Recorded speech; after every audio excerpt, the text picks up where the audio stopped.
오늘은 2018년도 52주 마지막 주일 예배를 저희들 드리게 됐습니다. 한 해 시작한 것이 엊그제 같은데 벌써 마지막 주일 예배를 드리게 됩니다. 우리 조상들이 하던 말 가운데 참 귀한 말들이 속담 혹은 경구로 참 많이 있습니다. 시작이 반이다 라는 말이 있죠. 참 좋은 말씀이에요. 우리가 마음으로만 해야지 하면은 아무것도 없습니다. 근데 실제로 몸으로 행동으로 하면 이미 반은 된 거예요. 혹시 여러분 아직까지 마음으로 해야지 마음만 먹고 있는 것 계시다면 이제 오늘부터 또 내년부터 실제로 몸으로 행하면 반이 된 거예요. 그죠? 시작이 반이다. 또 우리 조상들 하는 좋은 말 가운데 끝이 좋으면 다 좋다라는 말이 있습니다. 중간 과정은 올라갔다 내려갔다 다 그런 일들이 있죠. 누구나 다 있어요. 그러나 끝이 좋으면 다 좋은 것이 됩니다. 셰익스피어의 희곡 중에도 끝이 좋으면 다 좋다 그런 희곡이 있습니다. 영어로 all's well that ends well 이라고 되어 있는데 아마 이것을 보면은 동양 사람이든 서양 사람이든 생각하는 것이 비슷한 것이 있는 것 같아요. 그래, 끝이 좋으면 다 좋다라고 우리 조상들이 이야기를 하고 우리도 동의를 합니다. 정말 그렇습니다. 시작도 중요하지만 더 중요한 것은 끝이 좋은 열매를 맺을 때 그것이 더 좋은 일임에 틀림이 없습니다. 혹시 여러분 우리 인생을 살다가 사업을 하다가 공부를 하다가 믿음 생활하다가 어느 누구도 시작부터 끝까지 계속 수직으로 상승하는 사람은 이 세상에 한 사람도 없습니다. 아브라함도 올라갔다 내려갔다 했어요. 모세도 오르락 내리락 했습니다. 예수님의 수제자 베드로도 오르락 내리락을 거듭해서 반복을 합니다. 저 역시 마찬가지고 여러분 역시 마찬가지일 거예요. 우리가 아무리 애를 쓰고 수고해도 우리 인간은 모두 다 한계가 있기 때문에 어떤 내리막이 없이 계속해서 일직선으로 올라가는 일은 이 세상에 아무도 없다. 성경 속에 나타난 모든 믿음의 선배들도 그런 일은 없다라는 것을 여러분 기억하십시오. 그러나 중요한 것은 시작이 있고 과정이 어떠하든 간에 끝이 좋을 때 우리는 그것이 좋다라고 우리는 말할 수 있을 것입니다. 오늘 우리는 52주 마지막 주일 예배를 드리면서 끝이 좋은 예배를 드립니다. 그 이유는 우리 권사님, 명예 권사님, 집사님들 몇 분을 하나님 앞에 직분자로 일꾼으로 세워드리는 귀한 예식을 하기 때문에 우리 본인들에게도 귀한 일이고 가정이나 우리 교회에도 귀한 예배가 되어집니다. 믿음의 열매이고 또 끝이 좋은 그러한 예배를 우리 모두 다 함께 드리게 돼서 너무 감사합니다. 오늘 함께 읽으신 갈라디아서 6장의 말씀은 사도 바울께서 우리 믿음의 후배들에게 하나님의 일꾼으로 믿음 생활을 잘 하려면 어떻게 해야 되느냐 그 몇 가지를 우리에게 말씀하고 있습니다. 하나님의 일꾼으로 하나님의 일을 잘 하려면 첫 번째 중요한 것은 5절에 있는 말씀입니다. 우리 한번 5절에 있는 말씀을 읽어보십니다. 각각 자기의 짐을 질 것이라. 믿음 생활을 잘하는 비결, 행복하게 사는 첫 번째 비결이 무엇일까요? 그것은 각각 자기의 짐을 자기가 져라 라는 말씀입니다. 자기 할 일을 자기가 해라. 남에게 미루지 말고 자기 할 일은 내가 해라 라고 말씀하고 있습니다. 이것은 우리 인생에도 다 해당이 되죠. 공부 누가 해야 돼요? 내가 해야 돼요. 일 누가 해야 됩니까? 내 거 내가 해야 돼요. 우리 집안에서 각자 엄마, 아빠, 자녀들이 나름대로 할 일들이 있어요. 여러분 혹시 엄마 아빠가 어떤 해외 출장이나 여행 때문에 부득이하게 3, 4일, 일주일 집을 비울 때가 있습니다. 그때 엄마 아빠가 큰 아이에게, 자녀들에게 신신당부하죠. 며칠 엄마 아빠 없는 사이에 너희들이 자기 먹은 것은 자기가 설거지 좀 해다오. 또 양말 내 거 내가 빨아다오. 라고 신신 부탁을 하고 애들도 알았습니다. 라고 용감하게 말을 해요. 한 3, 4일, 일주일 바깥에 나갔다 집에 돌아오면 어떤가요? 빨래거리가 태산같이 쌓여 있고요. 또 싱크대에 먹다 남은 이런저런 숟가락, 접시들이 정말 10층, 15층 높이로 이만큼 쌓여있는 모습을 여러분 가끔 보실 수 있지 않습니까? 그때 엄마 아빠가 참 답답합니다. 자기가 먹은 것, 자기가 설거지만 해줘도 참 고마운 일이고요. 자기 양말 자기가 빨아만 줘도 아주 훌륭한 일임에 틀림없지만 우리 현실 속에서 그런 일이 잘 이루어지지 않는 우리 모습들을 종종 보게 됩니다. 여러분, 우리 가정이 지금 이만큼, 제 가정이나 여러분 모든 가정이 이만큼 가정이 돌아가는 것, 세워진 것, 깨끗한 것, 다 누구의 수고입니까? 엄마 아빠의 수고가 있어서 그래요. 정말 좋은 것은 자기 먹은 거 자기가 설거지해주고 자기가 입은 것, 신은 것 자기가 빨래해주면 참 좋지만 아이들은 그것을 못합니다. 여러분, 자기가 할 일을 자기가 못하는 사람을 우리가 뭐라고 부르죠? 애들이다, 어린아이다 라고 불러요. 이건 나이랑 관계없어요. 전식 연령도 마찬가지입니다. 자기 할 일을 자기가 하지 못하면 우리는 그런 사람을 애들이구나 라고 말합니다. 여러분, 자기 할 일을 자기가 하는 사람 우리가 뭐라고 부릅니까? 그런 사람은 보통 사람이에요. 여러분, 어른이 누굽니까? 자기 할 일을 할 뿐 아니라 다른 사람의 일도 조금 힘이 되면 거들어주고 대신 짐을 져주는 사람, 이 사람이 어른이에요. 우리 집안에 엄마가 있고 아빠가 있고 어른이 있기 때문에 우리 집이 이만큼 다 돌아가고 세워지는 줄로 믿습니다. 이것은 여러분 믿음 생활도 마찬가지고 나라도 마찬가지고 사회도 마찬가지죠.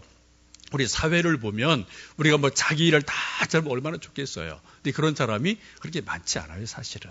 그러니까 누군가가 그 짐을 대신 짊어져 주니까 사회가 돌아가고 또 교회가 돌아가고 집이 돌아가고 이런 일들이 있는 줄로 압니다.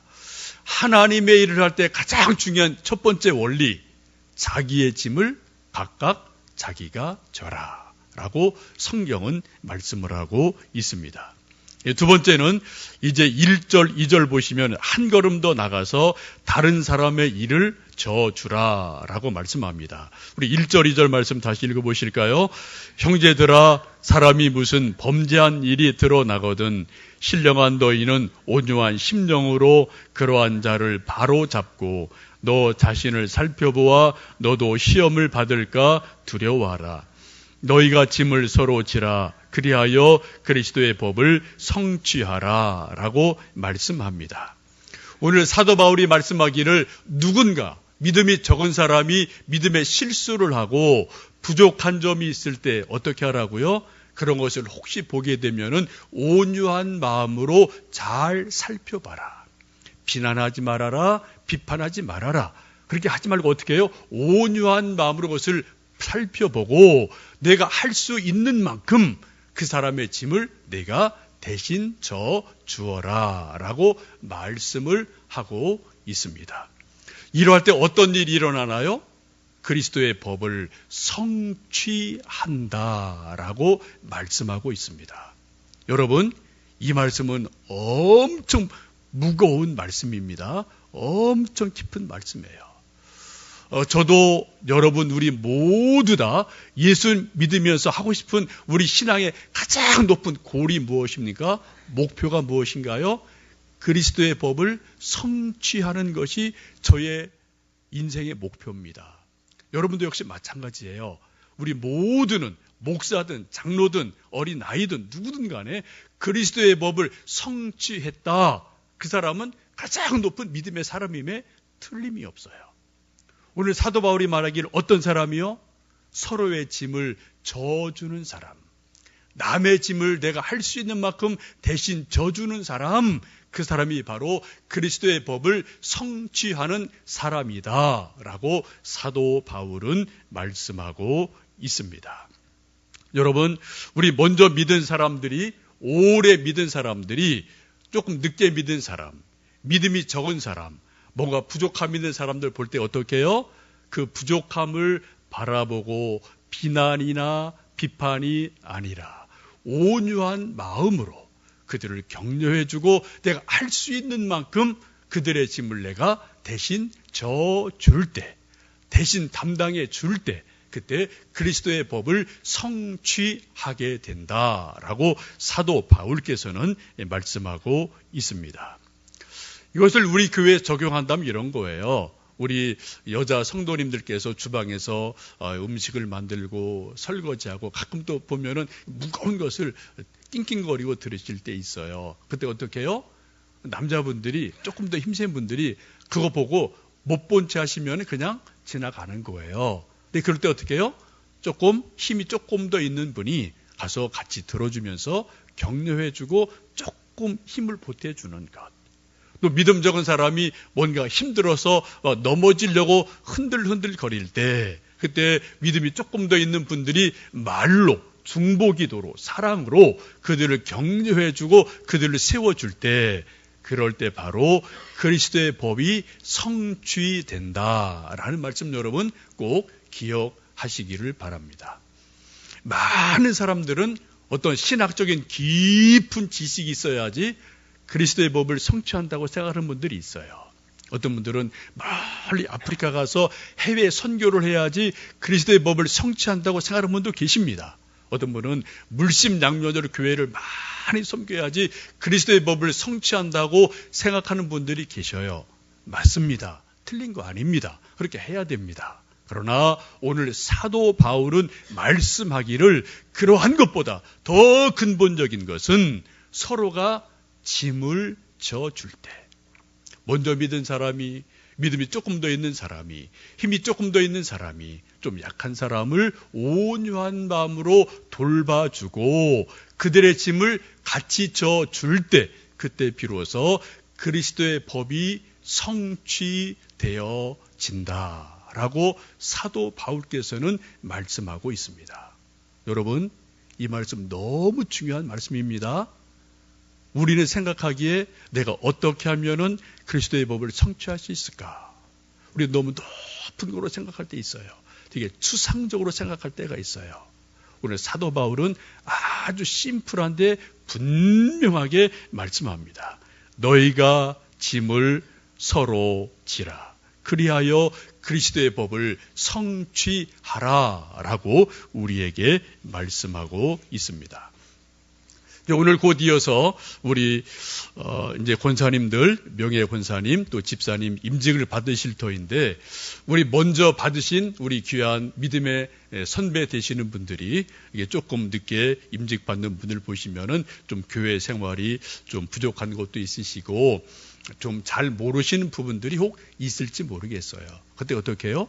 온유한 마음으로, 잘 사랑의 마음으로 다독여주고 또 권면해주고, 또 그들이 힘들어할 때는 말뿐 아니라 실제 행동으로 같이 그분들의 짐을 대신 져줄 때, 그때 바로 그런 일을 통해서 그리스도의 법이 성취된다라는 말씀을 함께 기억하시면 좋겠습니다. 또 하나, 세 번째로 하나님의 일을 우리가 끝까지 열매 맺기 위해서는 9절에 있는 귀한 말씀을 읽어 보시게 됩니다. 우리 9절에 있는 말씀 함께 읽겠습니다. 우리가 선을 행하되 낙심하지 말지니 포기하지 아니하면 때가 이름에 거두리라. 아멘. 우리 모든 사람들이 인생을 살면서 공부하다가 사업하다가 믿음 생활하다가 열매를 맺기를 간절히 원하는데 열매 맺지 못할 때가 가끔 있어요. 그 이유는 수백 가지가 넘습니다. 그런데 오늘 말씀을 보시면 많은 사람이 열매를 맺지 못한 이유가 뭐라고요? 중간에 포기하고 낙심하기 때문에 열매를 맺지 못한다라고 말씀합니다. 우리 성경에 나와 있는 많은 믿음의 선배들이 그런 좋은 믿음의 열매를 맺은 이유가 뭘까요? 중간에 포기하고 싶을 때, 낙심할 만한 일이 있을 때 그들도 흔들렸지만 다시 일어섰다는 거거든요. 다시 포기하지 않고 다시 믿음 붙들고 일어섰기 때문에 결국 그런 열매들을 맺은 것을 봅니다. 저나 여러분이나 공부나 사업이나 믿음이나 우리가 정말 좋은 열매를 맺는 가장 중요한 비결은 포기하지 않고 낙심하지 않고 끝까지 믿음으로 끝까지 가는 거예요. 완주하는 겁니다. 그러면 어느 때인가 분명히 하나님의 때에 열매를 맺을 줄로 믿습니다. 우리 그리스도인들이 누군가요? 저 글자를 한번 좀 보실까요? 우리 그리스도인이 누굽니까? 낙심으로 사는 사람이 아니라 락심으로 사는 사람이에요. 우리 모든 사람은 인생을 살 때 낙심할 때가 있습니다. 저도 낙심할 때 참 많아요. 여러분도 낙심할 때 많으실 겁니다. 포기하고 싶을 때 참 많으실 겁니다. 근데 그때 포기하는 사람은 열매가 없어요. 그 다음이 없는 거예요. 우리 믿음의 사람이 누구입니까? 우리가 때때로 포기하고 싶고 낙심할 만한 상황이 있고 여건이 있고 일이 있겠지만 그럼에도 불구하고 하나님을 믿기에 우리가 믿음으로 다시 일어서요. 어떤 마음으로요? 락심, 기쁨의 마음으로 다시 일어서는 사람, 이 사람이 그리스도인입니다. 여러분, 성령의 9가지 열매가 있죠? 두 번째 열매가 뭐죠? 희락이, 희락. 그 기쁠 낙이에요. 성령 충만하면은 그런 사람들의 특징이 뭡니까? 희락이 있다는 거예요. 기쁨이 있다는 거예요. 여러분, 우리가 인생을 살다 보면은 낙심할 일 참 많습니다. 사람에 대해서, 내 자신에 대해서, 환경에 대해서 낙심할 일이 한두 번인가요? 수도 없이 많아요. 우리 믿음의 사람들의 특징이 본리가 뭡니까? 낙심할 일이 있음에도 불구하고 우리 하나님을 믿기에 성령님의 강권하심이 있기에 낙심이 락심으로 기쁨의 마음으로 다시 마음을 다잡고 다시 일어서는 것, 그리고 한 번 더 가는 것, 이게 바로 믿음의 길이고, 그렇게 하다 보면 우리 인생 가운데 기쁨의 열매가, 하나님 열매가 분명히 맺을 줄로 믿습니다. 여러분에게 재미난 그림 하나 소개해 드립니다. 좀 친숙한 분이 계시죠? 생소한 분도 계시고 친숙한 분도 계실 거예요. 저도 친숙합니다. 여러분, 저 화토를 보시면 화토 가운데 유일하게 사람 그림 있는 화토가 저 비광이 유일한 거예요. 다른 것도 뭐 새 그림, 나무 그림, 뭐 멧돼지 그림 다 이런 것들이 있어요. 그죠? 유일하게 사람 그림 있는 게 저겁니다. 여러분, 저 사람이 누구일까요? 그림을 잘 보시면은 어떤 사람이 우산을 쓰고 있죠? 시냇물이 흘러갑니다. 그 옆에 개구리인지 두꺼비인지 한 마리가 엎어져 있어요. 또 뭔가 이렇게 나무 같은 게 이렇게 가지를 내리고 있어요. 저 그림은 역사적으로 실제가 있는 그림입니다. 아주 오래전에, 한 1000년 전에 일본 사람 소야 도풍 오노 미치카제라는 사람이 있었는데, 이 사람은 우리식으로 말하면은 추사 김정희 정도 되는 일본의 대단한 서예가입니다.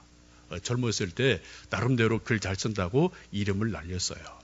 여러분, 공부를 하는 게 그렇지 않나요? 막 한참 하는 이게 딱 벽에 딱 부딪힐 때가 있거든요. 이분이 열심히 붓글씨를 써도 이게 더 이상 진보가 없어요. 더 진척이 안 돼요. 그러니까 자기가 스스로 낙심이 돼서 포기를 했습니다. 아이고, 이제 나는 더 이상 안 되는구나. 나는 여기까지구나. 라고 생각을 해서 붓을 집어던지고, 이제 다시는 내 붓글씨 안 쓴다라고 집어던지고 스스로 화가 나서 이제 화를 시키려고 거리를 쭉 길거리를 걷는데 갑자기 폭우가 쏟아집니다. 우산을 들고 그냥 하염없이 걷죠. 마음에도 비가 내리고 바깥에도 비가 부슬부슬 막 비가 내려요. 마음이 아주 그냥 비참한 그런 생각을 가지고 아이고 하고 탄식하며 낙심하며 길을 걷고 있는데, 근데 갑자기 불어난 그 냇가 속에 개구리 한 마리가 막 급류에 쓸려가려고 하는 모습을 보게 됐습니다. 이놈이 어떻게 하나라고 서서 지켜보니까 이 개구리가 어떻게 하든 그 급류에 쓸려가지 않고 살아남으려고 그 급류 속에서 점프를 하고 뛰어오르고 하면서 그 옆에 있는 버드나무 가지를 기어 오르려고 무진 애는 쓰는 모습을 이 사람이 보게 됩니다. 몇 번 시도해도 뭐 빗물에 젖었죠. 또 급류는 쓸려가죠. 그러니까 이 개구리가 나무까지 기어 오를 수가 없게 돼요. 이것을 쭉 지켜보던 이 사람이 속으로 아이고 이 미련한 개구리 이 녀석아, 네가 아무리 뛰어봤자 거기지 네가 어떻게 이 나뭇가지를 붙들겠느냐, 참 미련한 놈이구나 라고 이제 생각하면서 속으로 그래도 얘가 어떻게 하나 계속 지켜보고 있었습니다. 한 번, 두 번, 10번, 20번, 수십 번을 개구리가 점프하고 하더니 한 번 마지막 힘을 번쩍 내서 점프하는데, 그리고 나서는 그 버드나무 가지를 딱 잡게 돼요. 그리고 가지를 기어 올라가서 살아나는 모습을 이 사람이 보게 됩니다. 그리고 충격을 받아요. 아, 내가 저 개구리만도 못하구나. 내가 저 미물만도 못하구나. 라는 그런 큰 충격을 받고 도전을 받으면서 집에 돌아와서 그림을 하나 그리게 됩니다. 이게 원본이에요. 그런 좀 비슷하죠? 그리고 어떤 뭔가 쭉 자기의 느낀 바를 쓰게 됩니다. 여러분, 화투라고 우습게 보시면 안 됩니다. 여러분, 이 화투 한 장에도 놀라운 삶에 대한 도전이 있어요. 우리 삶에 대한 인생의 삶의 태도에 대한 그런 놀라운 교훈이 있음을 여러분 기억하시면 좋겠습니다. 여러분, 붓글씨 하나 쓰는데도 잘 쓰려면 포기해서는 절대로 붓글씨 잘 쓸 수가 없어요. 여러분, 옛날에 펜글씨 써보셨죠? 좀 연세 드신 분들? 저도 쓰다 포기했습니다. 저도 그래 좀 글씨체가 좀 뭐 제 마음대로 체예요. 근데 여러분 좀 글씨 잘 쓰는 분들 보면은 옛날에 이거 펜글씨로 수백 수천 번 쓰신 분들은 보면 지금도 글씨체가 딱딱 각이 있고 멋있거든요. 여러분, 글씨 하나 쓰는데도 수백 수천 번을 낙심하지 않고 해야지만 비로소 어느 정도 경지에 도달할 수가 있습니다. 우리 인생 역시 마찬가지 아닐까요? 우리 믿음 역시 마찬가지 않을까요? 우리 인생이라는 것 자체는, 우리 인간 자체는 포기할 일이 참 많습니다. 낙심하고 싶을 때가 참 많아요. 저나 여러분이나 우리 아들, 딸들이나 우리 인간이 완벽하지 않기 때문에 그런 일들이 너무나 많습니다.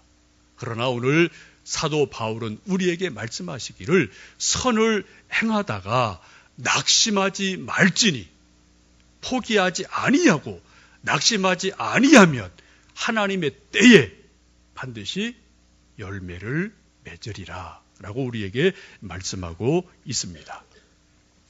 혹시 여러분 연말을 맞으면서 1년을 돌아보면서 나는 안 돼, 나는 해도 안 돼, 나는 여기까지야 라고 스스로 마음에 포기를 하고 낙심한 분이 계시지 않습니까? 그것이 공부든 사업이든 자녀에 대한 기대든 믿음이든 무엇이든 간에 여러분 스스로 마음속에 나는 여기까지야, 나는 안 돼 라고 스스로를 접는 분, 스스로 낙심하신 분이 혹 계시지 않습니까? 혹 그런 분이 계시다면 제가 질문 드리고 싶어요.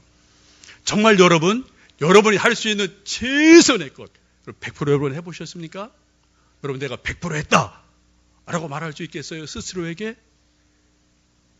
여러분, 아니, 우리는 하나님 믿는 이기 때문에 내가 100% 못했을지라도 100% 다 해도 안 됐다면 정말 우리가 하나님을 믿는 믿음으로 내가 한 번도 기도해 보았나요? 우리 기도할 수 있는 최선의 것을 다해서 여러분 기도하셨습니까? 120% 기도해 보셨나요? 그러하지 아니하고 조금 이러한 거 저러한 것 때문에 나는 여기까지야, 나는 안 돼 라고 스스로 포기하는 분이 계시다면 우리 믿음의 큰 선배 사도 바울께서 오늘 우리에게 주시는 말씀, 우리가 선을 행하되 낙심하지 말지니 포기하지 아니하면 때가 이름에 거두리라. 이 말씀을 마음 깊이 새기시면서 우리 함께 하나님 앞으로 한 번 더 나가고, 한 번 더 개구리처럼 점프하고, 한 번 더 기도하고, 한 번 더 서로 사랑하고, 한 번 더 서로 서로의 짐을 지어주고, 우리 함께 하나님의 법을, 그리스도의 법을 성취하는 놀라운 은혜가 우리 모두에게 있기를 주님의 이름으로 축복합니다.